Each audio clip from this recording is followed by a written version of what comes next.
بسم اللہ الرحمن الرحیم نحمدہ ونصلی ونسلم علی رسولہ الکریم اما بعد۔ ہماری گزشتہ نشست میں جنگ جمل، جنگ صفین، واقعہ تحکیم، اس کے متعلق کچھ معروضات پیش کی گئی تھی۔ میں اسی تسلسل کو آگے بڑھاتے ہوئے چند معروضات مزید عرض کرنے لگا ہوں۔ دیکھیں، صحابہ کرام رضی اللہ عنہم اجمعین میں نے آپ کو کہا کہ اس زمانے میں مشاجرات صحابہ، جو صحابہ کی آپس میں اختلاف کی جنگیں ہیں، وہ دو ہیں، جمل اور صفین۔ تیسری جو ہے وہ غیر سے ہے، جس کو ہم نہروان کہتے ہیں۔ تو وہ دو تو ہو گئیں، لیکن اسی کا ایک تتمہ اور تسلسل ہے، وہ میں آپ کی خدمت میں عرض کرتا ہوں۔ وہ بات یہ ہے کہ کتنے صحابہ کرام کی تعداد بنتی ہے، کتنی تعداد بنتی ہے جو ان جنگوں میں شامل رہی، جو جمل میں اور صفین میں جو ہیں، یہ کتنے حضرات ہیں، ذرا اس کو سن لیں۔ یہ امام ابو بکر خلال رحمۃ اللہ علیہ، جن کا تعارف میں نے کل کرایا ہے، یہ امام احمد بن حنبل رحمۃ اللہ علیہ کی فقہ کے شارح بھی ہیں اور بہت بڑی شخصیت ہے۔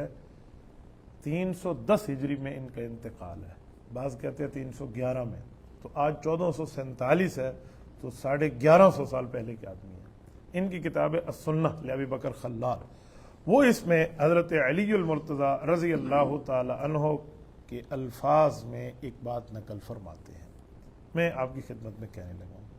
حضرت محمد ابن سیرین رحمۃ اللہ کے الفاظ میں کہتے ہیں، حاجت الفتنہ و اصحاب رسول اللہ صلی اللہ علیہ وسلم عشرۃ آلاف۔ یہ السنہ لابی بکر خلال ہے، ذکر جمل و صفین کے تحت، جلد نمبر 2 صفحہ 466 ہے۔ حضرت محمد بن سیرین فرماتے ہیں رحمۃ اللہ علیہ کہ جب صحابہ کرام رضی اللہ عنہم اجمعین کا مشاجرات کا مسئلہ پیش ہوا، تو آپس کی لڑائیوں کے وقت، اس وقت صحابہ کرام کی جو کل تعداد تھی، جو جنگ میں موجود ہے نہیں موجود، سب کو ملا کر عشرۃ آلاف، کل 10,000 آدمی تھے۔ لیکن فما حضر فیہا مئۃ، جنگوں میں جو لوگ آئے ہیں نا، ان کی تعداد 100 ہے، بل لم یبلغوا 30، بلکہ تو 30 تک بھی نہیں پہنچتی۔ یہ حوالہ شیخ الاسلام مفتی تقی عثمانی صاحب نے بھی حضرت معاویہ اور تحقیقی حقائق میں نقل فرمایا ہے، اور میں نے براہ راست اصل کتاب سے آپ کی خدمت میں پڑھ کے دے دیا ہے۔ تو اس سے اندازہ لگائیں کہ 30 صحابہ کرام بنتے ہیں، تو باقی صحابہ کرام غیر جانبدار رہے ہیں۔ اس وقت جو دباؤ ڈال کے لوگ کہتے ہیں نا کہ مانے حضرت معاویہ باغی ہیں، فلاں ایسا ہے، فلاں ایسا ہے، تو ان سے پوچھیں، اگر 100% وہ آپ اس کو باغی کہہ رہے ہیں، تو جو باغی کے خلاف نہ لڑے، اس کا کیا حکم ہے؟ تو پھر رسول اللہ کے اتنے صحابہ کرام پہ حرف آ جائے گا۔ تو اس طرح کے معاملے میں نہ ڈالیں۔ یوں کہیں یہ اجتہادی مسئلہ تھا، اجتہاد میں ایک بندہ ثواب پہ ہوتا ہے، ایک خطا اجتہادی پہ ہوتا ہے۔ جو ثواب پہ ہوتا ہے اس کو 2 اجر ہیں، جو خطا اجتہادی پہ ہوتے ہیں اس 1 اجر ہے۔ میں کل اس پہ بات کر چکا ہوں۔ تو اس سے آپ اندازہ لگا لیں کہ صحابہ کرام کی تعداد اس میں کوئی زیادہ نہیں ہے، بلکہ لم یبلغوا 30 کا لفظ ہے کہ 30 تک بھی نہیں پہنچے۔ میں اس سے بھی آگے جاؤں نا، تو اس کے علاوہ اور بھی روایات ہیں جہاں پر 10 کے الفاظ بھی موجود ہیں۔ امام احمد بن حنبل کو اس پر مناظرہ بھی موجود ہے کہ فلاں ابن شیبہ سے تو میرا مناظرہ ہوا، واللہ کذب، یہ لفظ ہے، جھوٹ بول رہا ہے، اتنے بندے نہیں، ایسے بھی کم ہے۔ یہ روایات بھی موجود ہیں۔ اس سے آگے امام ابو یعلا موصلی رحمۃ اللہ علیہ کتاب ہے مسند ابی یعلا، یہ ابو بکر خلال سے بھی پہلے فوت ہوئے ہیں، 307 ہجری کے محدث ہیں۔ انہوں نے حضرت امام حسن رضی اللہ عنہ کے حوالے سے خواب ذکر کیا جو امام حسن نے دیکھا اور اپنے والد حضرت علی کو بتایا۔ میں وہ خواب آپ کی خدمت میں رکھوں تو یہ پوری ایک تفصیل ہے، میں اس کو اردو ترجمہ رکھتا ہوں۔ کہتے ہیں، رأیت البارحہ فی منامی عجبا۔ اب ذرا اس کا ترجمہ سنیں۔ مسند ابی یعلا ہے، مسند الحسن ہے، جلد نمبر 12 ہے، صفحہ 137 ہے۔ ابو مریم رضی الجارود رحمۃ اللہ علیہ تابعی کہتے ہیں، میں کوفہ میں تھا، حضرت حسن رضی اللہ تعالیٰ عنہ ممبر پہ کھڑے ہوئے اور خطبہ دیا کہ اے لوگوں، رات میں نے خواب دیکھا ہے، بڑا عجیب خواب ہے۔ وہ یہ ہے کہ میں نے اللہ تعالیٰ کو دیکھا کہ اللہ عرش پہ قائم ہے، حضور پاک علیہ السلام تشریف لاتے ہیں، عرش کا ایک پایا پکڑ کے قیام فرما ہوتے ہیں، پھر حضرت ابو بکر آتے ہیں، نبی علیہ السلام کے کندھے پہ ہاتھ رکھا ہے، پھر حضرت عمر آتے ہیں، انہوں نے ابو بکر کے کندھے پہ ہاتھ رکھا ہے، پھر حضرت عثمان تشریف لاتے ہیں اور اپنا کٹا ہوا سر اپنے ہاتھ میں لیے ہوئے ہوتے ہیں۔ میں کل مظلوماً بیان کر چکا ہوں حضرت عثمان کی شہادت کا کٹا ہوا سر اپنے ہاتھ میں لیے وہ ہوتے اور دربار الہی میں آ کر یوں عرض کرتے ہیں یا اللہ ان بندوں سے پوچھیے، اپنے قاتلین کا کہتے ہیں انہوں نے مجھے کس وجہ سے قتل کیا؟ حضرت حسن فرماتے ہیں خواب میں نے آگے دیکھا کہ آسمان سے زمین کی طرف خون کے 2 پرنالے اترتے دکھائی دیتے ہیں، کہا گیا ہے یہ خون عثمان ہے اور اس کا مطالبہ ہے، 2 خون عثمان کے خون کے پرنالے اتر رہے ہیں۔ یہ خواب سننے کے بعد لوگوں نے حضرت علی سے شکایت کرتے ہوئے کہا آپ دیکھتے نہیں حسن کیا بیان کر رہے ہیں؟ حضرت علی نے فرمایا جو کچھ دیکھا ہے نا وہی بیان کر رہے ہیں۔ جنگ جمل جنگ صفین کی طرف اشارہ ہے کہ 2 خون کے پرنالے بہے ہیں، وجہ ہوئی قاتلین عثمان۔ تو اس میں صحابہ کرام کی آپس میں نعوذ باللہ کوئی بددیانتی کی بات نہیں ہے۔ بہرحال یہ جو صفین کی جنگ ہوئی، میں نے جیسے آپ کو کل بتایا، پھر وہ تحکیم پہ رک گئی، ان کے بارے میں چند خوشخبریاں ہیں جو کتابوں میں موجود ہیں، اس سے عوام کو ایک بات سمجھ آئے گی کہ ہم نے اپنا موقف کیا رکھنا ہے اور اپنی زبان کو کس حد تک اس پہ محفوظ رکھنا ہے۔ میں وہ 2-3 باتیں آپ کی خدمت میں عرض کرتا ہوں۔ سب سے پہلے میں آپ کی خدمت میں امام ابو بکر ابن ابی شیبہ رحمۃ اللہ علیہ کو پیش کر رہا ہوں۔ یہ 235 ہجری میں فوت ہوئے ہیں، آج سے 1250 سال پہلے کے آدمی ہیں۔ 235 ہجری میں ان کی کتاب ہے مصنف ابن ابی شیبہ۔ مصنف وہ حدیث کی کتاب کہلاتی ہے جس میں قرآن کی آیات سے استدلال بھی ہو، حدیث پاک بھی ہو، صحابہ اور اہل بیت کے فتاوی بھی اس میں موجود ہوں، اس حدیث کی کتاب کو مصنف کہتے ہیں۔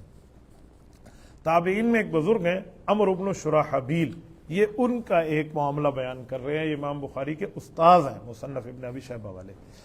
یہ فرماتے ہیں کہ عبداللہ بن مسعود کے شاگرد تھے جن کا نام عمرو بن شراحبیل ہے، کنیت ابو میسرہ ہے، یہ حدیث پاک کے مضبوط راوی ہیں، اور ابو میسرہ جنگ صفین میں حضرت علی کی حمایت میں تھے اور حضرت معاویہ رضی اللہ عنہ کے خلاف معاملے میں لڑ رہے تھے۔ کہتے ہیں ایک رات مجھے خواب میں دکھایا گیا، میں جنت میں داخل ہوا، اہل صفین کے پاس پہنچا، وہ سرسبز و شاداب باغ میں، یعنی جو اہل حق اس میں شہید ہوئے ان کے پاس گیا تو سرسبز و شاداب موجود ہیں، وہاں نہریں چل رہی ہیں، میں نے جنتیوں کے خیمے لگے ہوئے دیکھے ہیں، میں نے پوچھا ہے یہ کن لوگوں کے لیے؟ تو مجھے بتایا گیا یہ خیمے حضرت ذوالقلع اور حضرت حوشب رضی اللہ تعالیٰ عنہ کے لیے۔ کہتے میں بڑا حیران ہوا، یہ دونوں بزرگ تو حضرت معاویہ کی طرف سے لڑتے ہوئے شہید ہوئے تھے۔ تو میں نے ان سے کہا اچھا یہ وہ ہیں؟ کہتے ہیں اتنے میں حضرت علی المرتضیٰ کے لوگوں کے بارے میں میں نے دریافت کیا کہ حضرت عمار بن یاسر رضی اللہ عنہما اور باقی ساتھی کہاں ہیں؟ تو وہ مجھے فرمانے لگے وہ تو اگلے خیمہ میں ہیں۔ میں نے پوچھا وہ کیسے ممکن ہوا، حالانکہ ان میں سے بعض نے تو بعض کو قتل کے معاملات چلائے ان کے آپس کے۔ تو مجھے جواب دیا گیا کہ اللہ تعالیٰ سے ان لوگوں کی ملاقات ہوئی تو انہوں نے اللہ کو واسع المغفرہ، وسیع مغفرت والا پایا، تو اللہ نے ان کی مغفرت فرما دی۔ یعنی جو صحابہ کرام کا معاملہ تھا اس میں اللہ نے بخشش دے دی۔ پھر میں نے پوچھا اہل نہروان کا کیا ہوا؟ وہ جو خارجی قاتلین عثمان کے گروہ تھے اور خارجی تھے، حضرت علی المرتضیٰ کے مخالف تھے، حضرت عثمان کے بھی باغی، حضرت علی کے بھی باغی، باغیوں کا یہ گروہ تھا، کہتے ان کا کیا ہوا؟ جواب ملا وہ تو شدت کے ساتھ دوزخ میں ڈال دیے گئے ہیں۔ تو آپ اندازہ لگائیں صحابہ کے دور میں 3 جنگیں، تیسری جنگ پہلے 2 جنگوں کے بعد ہے، 2 صحابہ والی ہیں، 1 بے ایمانوں والی ہے، ان کی مغفرت ہے، ان کی جہنم ہے۔ یہ وہ بندہ دیکھ رہا ہے جو خود جنگ میں شریک ہے، یہ عام بندے کی بات میں نہیں کر رہا۔ اسی طرح امام ابن کثیر رحمۃ اللہ علیہ، ان کا انتقال 774 میں ہے، آج سے 700 سال سے پہلے کے بندے ہیں۔ وہ البدایہ والنہایہ کے اندر حضرت معاویہ رضی اللہ عنہ کا ترجمہ جہاں نے لکھا ہے نا، جلد 8 صفحہ 130 پہ، وہ عمر بن عبدالعزیز رحمۃ اللہ کی ایک بات نقل کرتے ہیں۔ عمر بن عبدالعزیز کون ہے؟ وہ بندہ اتنا انصاف پسند حکمران جس کے دور میں بھیڑیا اور بکری ایک گھاٹ پہ پانی پیتے ہوں، اتنا انصاف اس شخص کے دور میں۔ تو عمر بن عبدالعزیز خود پریشان ہے، حضرت معاویہ کے فیملی ممبر ہیں کہ یار یہ جنگیں ہوئی تھیں، کیا بات پیش فرمائے، یہ ان کے ذہن میں ہے۔ کہتے ہیں میں سویا ہوں اور میں نے خواب دیکھا، رأیت رسول اللہ صلی اللہ علیہ وسلم فی المنام، میں نے حضور علیہ الصلوۃ والسلام کو نیند میں دیکھا۔ اب حضور علیہ الصلوۃ والسلام کا خواب تو جھوٹا نہیں ہے نا، نبی پاک نے فرمایا من رآنی فی المنام فقد رآنی، جس نے مجھے خواب میں دیکھا تو مجھے ہی دیکھا، فإن الشیطان لا یتمثل بی، شیطان میری شکل اختیار نہیں کر سکتا۔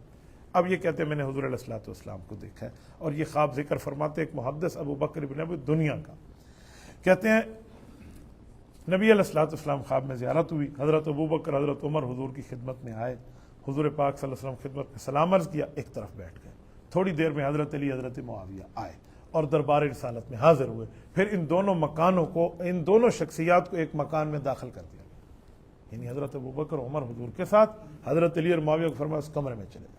یہ دونوں اس کمرے میں چلے گئے. کچھ ٹائم کے بعد حضرت علی المرتضیٰ اس مکان سے باہر تشریف لائے اور فرمانے لگے رب کعبہ کی قسم، اللہ تعالیٰ نے اس معاملے میں، جنگ صفین والے معاملات میں میرے حق میں فیصلہ فرما دیا. یہ حضرت علی کہتے پھر تھوڑی ہی دیر گزری، حضرت معاویہ مکان سے باہر آئے اور یوں فرما رہے تھے رب کعبہ کی قسم، اللہ تعالیٰ نے میری بخشش فرما دی.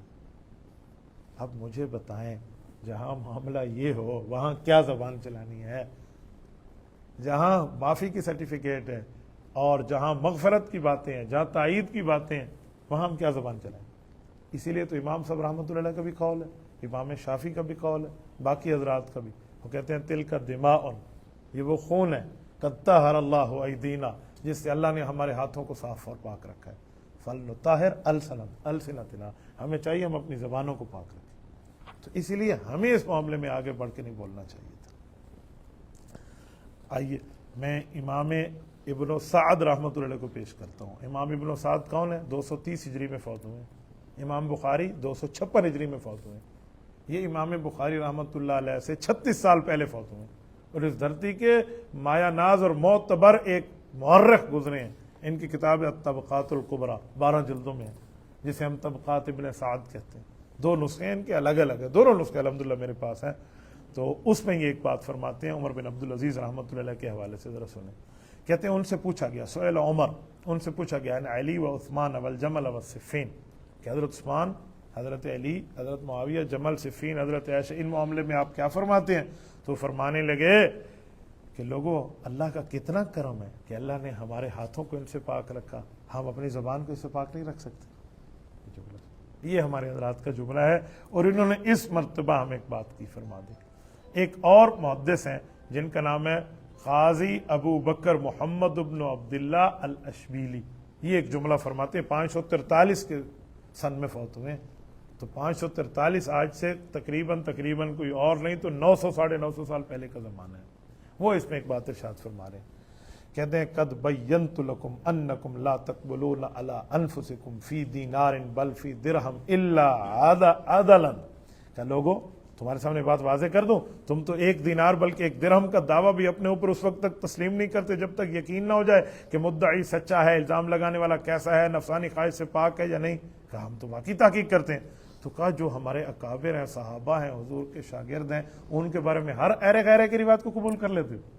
کہ ان کے بارے میں تمہیں کوئی مضبوط اور سچا راوی نظر نہیں آتا تو ایسے آپ لوگ شروع ہو جاتے ہیں. تو آپ اس سے اندازہ لگا لیں کہ کیا ہمارے اکابر نے ان چیزوں کو دیکھا ہے. میں حضرت نانوتوی رحمۃ اللہ کو پیش کرتا ہوں. حضرت صدیق اکبر کی اولاد میں قاسم العلوم والخیرات، بانی دارالعلوم دیوبند، حضرت امام الکبیر مولانا محمد قاسم نانوتوی رحمۃ اللہ تعالی علیہ. حضرت نانوتوی کا انتقال ابھی 1292 میں ہے، اب 1447 ہے، کوئی 170-80 سال پہلے کی بات ہے. انہوں نے اس پر ایک بات فرمائی. ان کی کتاب مقالات حجت الاسلام جلد نمبر 6 ہے، اس میں جو اجوبہ 40 ان کی کتاب ہے، یہ رد روافظ پر، اس کا حصہ 2 ہے. عنوان ہے کہ حضرت امیر معاویہ اور حضرت امیر یعنی حضرت علی اور ان کا معاملہ. اس پر صفحہ 233 ہے. یہ تالیفات اشرفیہ ملتان سے چھپ گئی. حضرت نانوتوی کی بات سنیں اور پھر دیکھیں جو بندے کہتے ہیں نا حضرت معاویہ پر بڑی بڑی زبانیں استعمال کر کے اور خود کو علماء دیوبند سے منسوب کرتے ہیں، تو ان کا حشر کیا ہے. حضرت قاسم نانوتوی رحمۃ اللہ کے بارے میں ارشاد فرماتے ہیں کہ حضرت امیر یعنی حضرت علی اور حضرت امیر معاویہ کا معاملہ ایسا ہے جیسے حضرت ہارون اور حضرت موسیٰ کا تھا. ان دونوں کا آپس میں اختلاف ہوا. قرآن کہتے ہیں حضرت موسیٰ علیہ السلام غصے میں اور حضرت ہارون کی داڑھی تک ہاتھ لے گئے تو انہوں نے فرمایا یا ابن اماں، میری اماں جائے بھائی، لا تأخذ بلحیتی ولا براسی، میرے سر اور میری داڑھی کے بال کو آپ مت پکڑیں، میں نے تو اس طرح معاملہ فرمایا. کہ ان دونوں کا آپس میں اختلاف کوئی بغض پہ تھا، حسد پہ تھا، کوئی نفرت پہ تھا. کہا جی نہیں. تو کہا ان کا معاملہ بھی ایسے. آپ مجھے بتائیں، آپ حضرت ہارون کو باغی کہیں گے نعوذ باللہ حضرت موسیٰ کے مقابلے میں، یا حضرت موسیٰ کو زیادتی کرنے والا کہیں گے حضرت ہارون کے مقابلے میں؟ تو آپ حضرت معاویہ اور حضرت علی المرتضیٰ کے مسئلے میں جب اس طرح کی سٹیٹمنٹ دینا شروع کر دیتے ہیں کہ حضرت معاویہ نعوذ باللہ باغی ہیں، طاغی ہیں، پتہ نہیں کس کس نے کیا کیا جملے لکھ دیے ہیں، وہ اپنے ابا کے لیے تو اس طرح کا جملہ برداشت کرنے کے لیے تیار نہیں ہے، اور رسول اللہ کے کاتب الوحی کے لیے بول دے، اور پھر خود اپنے آپ کو علماء دیوبند سے کہے، اور حضرت نانوتوی فرمائے ایسے معاملہ ہے جیسے حضرت علی کا حضرت معاویہ سے، حضرت ہارون کا حضرت موسیٰ علیہ السلام سے۔ کہتے ہیں اب ہم کو یہی لازم ہے کہ ان کی اب چینی نہیں کریں، یہی سمجھیں کہ حضرت علی حضرت معاویہ دونوں صحابہ کرام میں ہیں، باہم مناقشہ ہوا تو ایسا ہوا جیسے حضرت موسیٰ حضرت ہارون میں تھا، یا حضرت یوسف اور ان کے بھائیوں میں تھا، یا حضرت موسیٰ اور حضرت خضر میں تھا۔ یہ سب قصے قرآن میں موجود ہیں، ان کی انکار کی گنجائش نہیں ہے۔ مناقشات صحابہ تو نہ کلام اللہ میں ہے نہ حدیث رسول اللہ میں ہے، یہ تاریخ میں ذکر ہیں، اور اس میں بھی معتبر باتیں لیں گے، ورنہ تاریخ میں ان افسانوں کا بیان ہے، سو ایسی تاریخوں کا کیا اعتبار ہے، اور وہ بھی رافضیوں کی تاریخ۔ یہ حضرت نانوتوی کے لفظ ہے، یہ ان کی اس زمانے کی 70 سال پہلے کی اردو ہے، انڈین اردو جو میں آپ کے سامنے پڑھ رہا ہوں۔ تو ہمارے اکابر کا انداز تو یہ، اس کے باوجود بھی اس طرح جملہ کہہ دیں۔ حضرت اکاڑوی رحمۃ اللہ کی بات پیش کر رہا ہوں، 1421 میں انتقال ہے۔ وہ فرماتے ہیں کہ حضرت علامہ خالد محمود رحمۃ اللہ علیہ سے دوران بیان کسی نے پرچی لکھی اور سوال کیا کہ ان دونوں میں حق پر کون ہے، تو وہ فرمان لگے کہ باپ اور چچا میں لڑائی ہو تو اولاد کس کو مارے گی، باپ کو یا چچا کو؟ باپ اور چچا میں لڑائی ہو تم کس کو مارو گے؟ کہ حضرت علی المرتضیٰ سے ہمارا تعلق ابوت کا یعنی ابا جی کا ہے، تو وہ تو ہمارے بڑے ہیں، اور حضرت معاویہ سے ہمارا تعلق چاچا جی کا ہے، اب بتاؤ تسی کس کے کھلونے؟ یعنی ایک ہی بات میں اس کو مسئلہ حل کر کے دے دیا کہ آپ نے اس طرح کے چکروں میں نہیں پڑنا۔ آپ اندازہ لگائیں کہ ہمارے بڑوں نے ہمیں کیا سمجھایا ہے اور کیا بتایا کہ ہم نے اپنا معاملہ کیسے رکھنا ہے۔ اب آئیے اس جنگ کی طرف جس کو جنگ نہروان کہتے ہیں، یہ جو تیسری جنگ میں نے بیان کرنی تھی کہ جنگ نہروان کیا ہے، یہ جو دنیا پیش کرتی ہے، تو جنگ نہروان کو سمجھیں۔ حضرت علی رضی اللہ عنہ نے جب حضرت معاویہ سے صلح فرمانے کے لیے تحکیم کو قبول کیا، تب کچھ لوگ اٹھ گئے، ہم یہ تحکیم کے معاملے نہیں مانتے، اللہ حاکم ہے، علی کیوں تحکیم کی بات مان رہا ہے، ان الحکم الا للہ، اس طرح کی باتیں اٹھائیں۔ اور یہ کوفہ شہر میں ایک بستی تھی جس بستی کا نام تھا حرورہ، یہ حرورہ کے رہنے والے تھے۔ حرورہ یہ صحابہ کرام میں لفظ گویا دوسرے لفظوں میں گالی کی طرح شمار ہوتا تھا، یعنی کوئی فتنہ باز ہوتا تو اسے کہتے انت حروری، تو حروری ہے۔ حضرت اماں عائشہ کے پاس ایک خاتون آئی اور عذاب قبر کا انکار کیا، حضرت اماں نے فرمایا تو حروری ہے۔ اسی طرح حضرت عبداللہ بن مسعود رضی اللہ عنہ ایک مرتبہ بیٹھے تھے اور مسجد میں بیٹھے ہیں، کچھ بندے اونچا اونچا ذکر کر رہے ہیں، آج کل لوگ اس حدیث کو آدھا سناتے ہیں، حضرت مولانا آپ سنیں، یہ حدیث آدھی سناتے ہیں۔ حضرت عبداللہ بن مسعود اٹھے، انہوں نے فرمایا فتنہ پیدا کرتے ہیں، نکالو ان کو مسجد میں۔ وہ حروری تھے، اصل میں ان کو حروری ہونے کی وجہ سے نکالا تھا، لوگ سمجھتے ذکر بالجہر کی وجہ سے نکالا تھا، حالانکہ پورا اس روایت کو پڑھ دیا جائے تو ذکر پر کوئی اعتراض نہیں آتا، وہ حروری ہونے کا مسئلہ تھا۔ تو یہ حروری سارے خارجی تھے، تو ان لوگوں کے ساتھ حضرت علی کی جنگ ہو گیا۔ اب ہوا کیا تھا، یہ شہر بستی حرورہ کے رہنے والے تھے، جنگ میں موجود ہیں، حضرت علی المرتضیٰ نے معاویہ سے صلح قبول فرمائی ہے، تو یہ حضرت علی کے خلاف اٹھ گئے۔ پتہ چلا یہ وہ طبقہ تھا جو چاہتا تھا نبی کے صحابہ اور اہل بیت آپس میں لڑتے رہیں، اور حضرت علی المرتضیٰ نے اس راستے کو بند کیا، اس وجہ سے ان کی حضرت علی المرتضیٰ سے لڑائی شروع ہو گئی ہے۔ اب ان سے مذاکرات چلے ہیں، تحکیم کے معاملے چلے ہیں، گفتگو چلی ہے، مناظرے چلے۔ حضرت عبداللہ بن عباس جیسا شخص رضی اللہ عنہما حضرت علی کے کہنے پہ ان سے بات کرنے گیا تو 3000 آدمی ان کے توبہ کر کے واپس آ گئے۔ یعنی اس طرح چلتا رہا۔ حضرت علی المرتضیٰ نے بڑی ڈھیل دی ان کو کہ یار لڑنا نہ پڑے، تلوار نہ اٹھانی پڑے، مان جائیں، لیکن یہ وہ ضدی اور اجدڑ قسم کے لوگ تھے، ان میں قاتلین عثمان کے بندے بھی شامل ہیں، تو یہ بندے ماننے کے اوپر تیار نہیں تھے۔ تو پھر حضرت علی المرتضیٰ کی تلوار نے ان کے لیے فیصلہ کیا، تو کہتے ہیں لا فتح الا علی ولا سیف الا ذوالفقار، تو یہ معاملہ ہوا تھا۔ اب ذرا دیکھیں یہ خوارج کے فتنے کے آغاز بنا سا کیسے، میں آپ کی خدمت میں بات پیش کرتا ہوں، ذرا توجہ رکھیں۔ یہ مستدرک علی الصحیحین کی ایک روایت کو لے کر میں آپ کی خدمت میں تفصیل دینے لگا ہوں۔ حضرت علی جب جنگ صفین سے تحکیم یعنی صلح کو اختیار کرتے ہوئے واپس ہو رہے ہیں تو خوارج نے حضرت علی کے لشکر میں ہے یہ حضرت ابوبکر اور حضرت عمر کے خلاف انہیں نازیبہ جملے کہنا شروع کر دی، شروع یہیں سے کی، حضرت ابوبکر اور عمر کے خلاف۔ حضرت علی نے اس کی بری حرکت کو برداشت نہ کیا، ان کی تردید کی، تو اس پر خارجی اٹھے اور حضرت علی کے لشکر سے بھی الگ ہو گئے۔ یہ معاملہ بن رہا ہے، یہ الگ قافلہ لے کر چلتے رہے، حضرت علی الگ لے کر چلتے رہے۔ کوفہ شہر میں داخل ہوئے تو خارجی حرورہ میں جا کے بیٹھ گئے، اس وقت ان کی تعداد 8000 تھی۔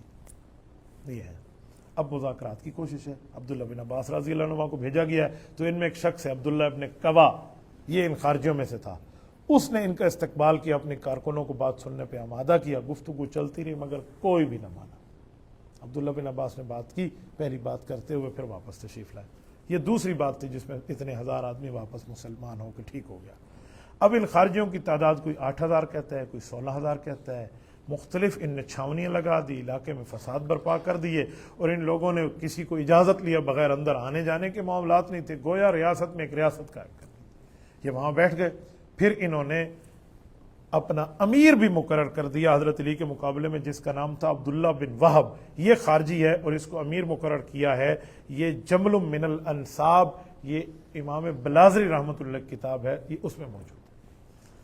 حضرت علی المرتضیٰ نے ایک بار پھر حضرت عبداللہ بن عباس کو بھیجا، پھر وہ وہاں گئے، غلط فہمی کے لوگوں پہ جو شامل تھے واپس آنے کے لیے۔ تو حضرت علی المرتضیٰ کے یہ دوست جب وہاں پہنچے تو یہ فرماتے ہیں، امام عبد الرزاق نے لکھا ہے کہ ان کی تعداد کوئی 20,000 کے لگ بھگ موجود تھی، اتنے بندے بڑھ گئے تھے۔ اس معاملے پہ جب گفتگو ہوئی تو 3-4 ہزار آدمی ان سے ٹوٹ کے واپس آیا۔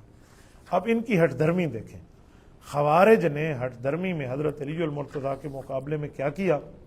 حضرت علی رضی اللہ عنہ نے ایک شخص کو ان کی طرف بھیجا سمجھانے کے لیے کہ یار اپنے نظریے سے واپس آ جاؤ۔ یک کے بعد دیگر سفیر بھیجتے رہے۔ ایک سفیر جب گئے نا تو انہوں نے اس سفیر کو شہید کر دیا۔ جب وہ سفیر شہید ہوا تو اب خون کا بدلہ خون ہے اور یہی اللہ کا قانون ہے، تو اب اس پر جنگ ہو گئی، ورنہ حضرت علی المرتضیٰ ان سے نرمی کر رہے تھے۔ اب خوارج کا ظلم اس کے علاوہ بھی ہے۔ امام ابن کثیر رحمۃ اللہ علیہ نے خوارج کا ایک ظلم لکھا ہے، وہ میں آپ کی خدمت میں پیش کرتا ہوں۔ وَكَانَ مِن جُمْلَةِ مَنْ قَتَلُوهُ عبداللہ ابن خباب صاحب رسول اللہ وَأَسَرُّوهُ وَامْرَأَتُهُ مَعَهُ۔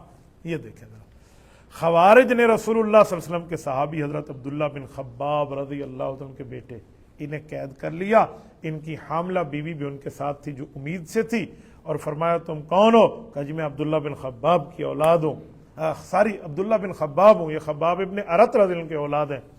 وہ خباب ابن ارت جن کو آگ کے انگاروں پہ لٹایا جاتا تھا اور ان کے چربی سے آگ بجھتی تھی، یہ اس صحابی کا بیٹا ہے، یہ بھی صحابی ہیں۔